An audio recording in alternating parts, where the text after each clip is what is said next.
Today, I want to share with you the 7 principles needed for a good Bible interpretation. That's coming to you today on the Battle for the Mind.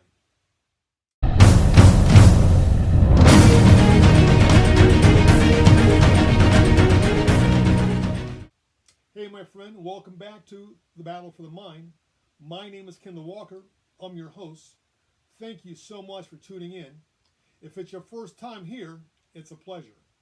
If you enjoyed this video, consider hitting the subscribe button and that little bell to notification so you'll be prepared for the battle for the mind.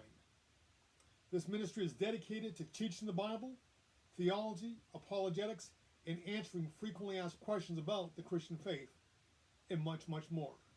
And best of all, it's all Bible-based. Hey, my friend, welcome to the Battle for the Mind. Today we're going to be looking at the 7 principles needed for a good Bible interpretation. Having said that, let's begin. Principle number 1. Interpretation must be based on the author's intention. In other words, we need to determine what did the author mean when he penned those words on paper, if you will. In order to do that, we need to get into the author's head. We need to get into the author's mind. In order to do that, we need to understand 5 essential elements.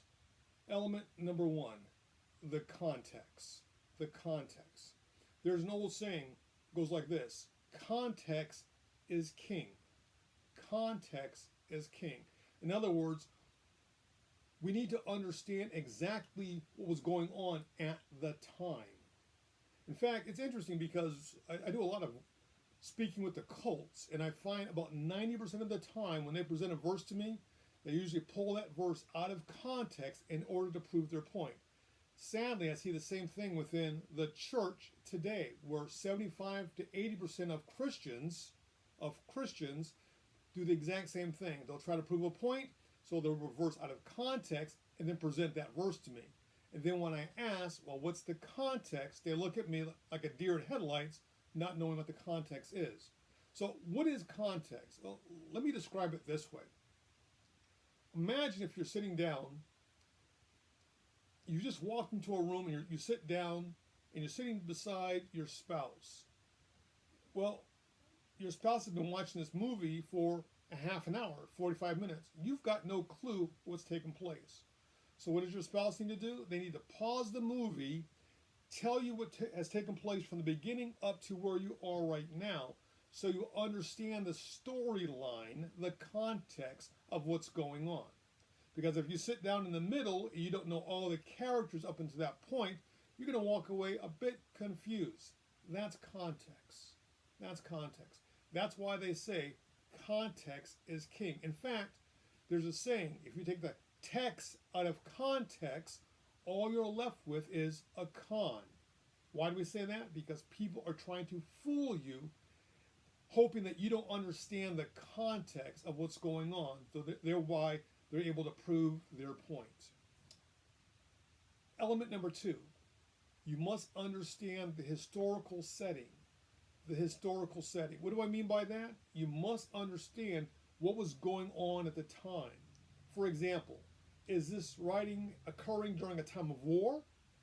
Is it during a time of peace? If you're reading the Old Testament, you've got to ask yourself, well, where is Israel and what are they doing? Are they in the midst of a covenant? For example, if I'm looking at the Old Testament and I'm wondering, well, was this before or after the 10 Commandments was written? Because that's going to make a difference. If I'm looking at the New Testament, I've got to ask, well, has the church started yet? Or are we still pre-church? So I've got to understand the historical setting of when the individual is writing. The third element I need to understand is the grammar. The grammar. Now, I didn't realize how important this was until I got into Bible college and then in seminary, where I literally had to go back to make sure I understood what is a participle and other forms of grammar. But for now, I'll just say this. You need to make sure you understand what is a verb, what is a noun, what is a pronoun, what is an adjective, what is an antecedent, or to get a little bit further down the road, I need to understand past tense, present tense, and future tense. Now, I lay all that simply as groundwork because what we'll be doing over the course of this course and others is giving you not just those terms, but bringing in some other terms as well to help you build up your vocabulary when it comes to grammar and present not just past, present, and future tense, but other tenses as well.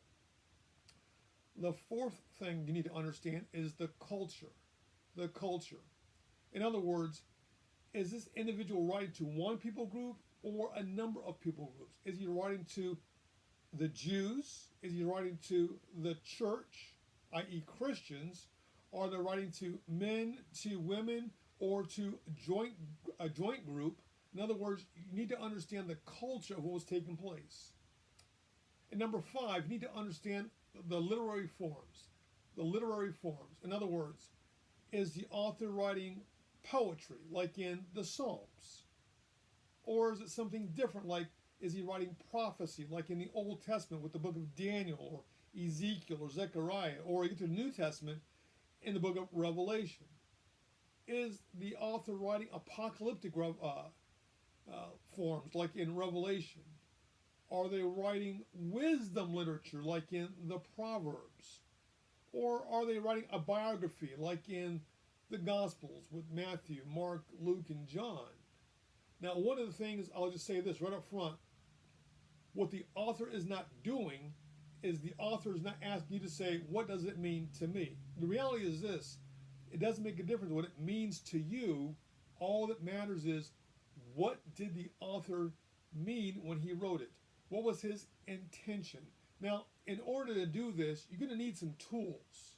You're going to need some tools. So, having said that, let me share with you some of the tools I would recommend. Some of the tools I would recommend. Now, when it comes to the historical setting or the culture, I would recommend this particular book. The New Manners and Customs Bible. And all this simply does is it gives you the manners and customs at that given time. It looks at customs in the Old Testament and the New Testament alike. So that's going to give you an edge. So when you're sitting there saying, okay, who were the Canaanites? It'll give you an idea of who they were. Who were the Amorites and so forth. So it'll give you a brief overview of these different people groups and how, for example, they dealt with the nation or encountered the nation Israel. Okay. Now, along that same lines, there's another book I would recommend. This is actually a study Bible. This is the Cultural Backgrounds Study Bible. The cultural backgrounds. Again, this deals specifically with the cultures, dealing with specific people groups in the Bible. So when you come across various groups that are mentioned in the scriptures, you're not sitting there dumbfounded, but rather you're able to intelligently look at those groups. So when someone asks you, well, who are the Hittites? Who are the Amorites? And so forth. Who are the Philistines? You'll have a good understanding of who these groups were, because you'll have resources at your fingertips to be able to go back and look at these people groups. Some of the other things I would recommend would be some good Bible dictionaries, like the Vines Bible Dictionary. That's a great one to be able to deal with. Or the Concordance. You'll look at some different concordances. They have 3 I would recommend. You have the Strong's Concordance, or as they say, Strong for the Strong. And then the second one you have is Young's, which is Young for the Youngs. And then you have Crudham's. Well, you know where we're going there, so I'm not going to even touch that one. So you got cultural books. You have books that deal with the word studies, like Bible dictionaries, and then of course there's good and bad study Bibles. Let me recommend several good Bible study Bibles for you. This one here, this is the Biblical Theological Study Bible. So if you're brand new to the faith and you're trying to make sure you understand some of the nuances within theology, this is a great one to go by. This is a great one to have as a study guide. Now, for me personally, I have several Bibles because all the Bibles have a different slant to it. So there are certain Bibles I would say, wow, that's a really good one, but there's no one Bible that has all the answers, if you will. So another great study Bible is the HCSB Study Bible. This is a good one. In fact, this is one of the study Bibles I purchased for like $9. And what I try to do is I try to keep my eye out for the sales. So if I see one that's out there, I'll let you know when that sale is and how much the Bible is, because most Bibles hardcover usually go for like $30, so $9 was a fantastic deal. Another great study Bible is the Net Study Bible, the NET, the Net Study Bible. Now, one of the reasons why this Bible is really, really good because most Bibles have between 5 and 10,000 study notes. The Net Study Bible has 60,000 notes. Now, let me just say this. The Net Study Bible isn't just for everybody. That's for the person who's really serious in their faith, the individual who is the pastor or the pastor's assistant or something of that nature. Someone is serious about ministry. That's what the Net Study Bible is for. Now, my favorite Bible, this is the one I use all the time. This is the Schofield Study Bible, and the reason why is because it has theological slants that I agree with. So I recommend this one also. And again, each Bible is a little bit different. Now, there are some bad study Bibles out there, if I want to even call them study Bibles. Now, one of the things you want to stay away from is any Bible that doesn't have an editorial, meaning lets you know who the editors were or who the person or persons who did the language committee. For example, if you pick up the Jehovah's Witness Study Bible, you'll find out there's no mention at all of who the translators were. Well, that should be a red flag right off the bat. Also, if you've got a Bible who is focused on one name, okay, and that one name does not have to be is not a language scholar, you want to stay away from that individual. For example, there's some Bibles out there that are done by language scholars, and it's just the one person, but this person has dedicated their entire life to studying either Greek or Hebrew. But there's other individuals who will put their name on the Bible, why?